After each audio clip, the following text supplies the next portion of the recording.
খোকন, হাটের শেষ দিনে দরদাম কেমন দেখতে পাচ্ছেন জানাবেন।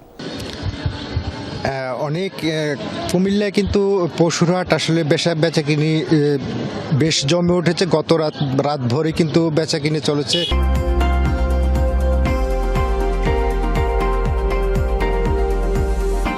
তবে সকালে কিছুটা ভাটা, এখানে কিন্তু 10:30 11টা থেকে বাজার জমতে শুরু করবে। ইতিমধ্যে কিন্তু আমরা দেখতে পাচ্ছি যে শহরের একেবারে প্রাণকেন্দ্র নেউরা বাজারে রয়েছে আমি। এখানে কিন্তু প্রচুর পরিমাণ গরু রয়েছে এবং যারা ব্যবসায়ী এবং ক্রেতা উভয়ের সঙ্গে আমরা কথা বলেছি। বিশেষ করে যারা ব্যবসায়ী রয়েছেন তারা বলছেন যে এবছর আসলে তাদের যে কাঙ্ক্ষিত দাম সেটি কিন্তু আসলে অনেকাংশে পাচ্ছেন না, এমন অভিযোগ কিছু কিছু বিক্রেতার। আবার অন্য যারা বিক্রেতা রয়েছেন তারা আবার বলছেন যে না, এবছর তাদের চাহিদা অনুযায়ী কিন্তু তাদের যে ক্রেতা সেটি পাচ্ছেন এবং তাদের বেচা কেনায় বেশ খুশি।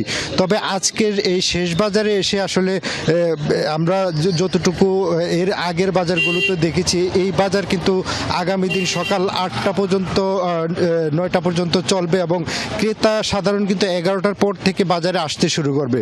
তো বাজার ব্যবস্থাপনায় যারা রয়েছেন তারা কিন্তু যারা গরু ব্যবসায়ী রয়েছেন তারা যাতে নির্বিঘ্নে তাদের বেচাকিনি করতে পারেন সেই ব্যবস্থা করেছেন বলে নিশ্চিত করেছেন। এবং বিশেষ করে যারা ভেটেরিনারি চিকিৎসক রয়েছেন তারাও সার্বক্ষণিক চিকিৎসা দেওয়ার জন্য এখানে রয়েছেন। আমরা ব্যবসায়ীদের সঙ্গে কথা বলে যেটি জেনেছি, তারা বলছেন যে তাদের বেচাকেনা নির্বিঘ্নে আসলে তাদের পর্যাপ্ত ব্যবস্থা রয়েছে এবং তারা প্রত্যাশা করছেন যে শেষ বাজারে এসে তাদের যে কাঙ্ক্ষিত দাম সেটি হয়তো পাবেন এবং ক্রেতা সমাগম বেশ উপস্থিতি হবে। খোকন, আপনাকে ধন্যবাদ আমাদের সঙ্গে যুক্ত থাকার জন্য।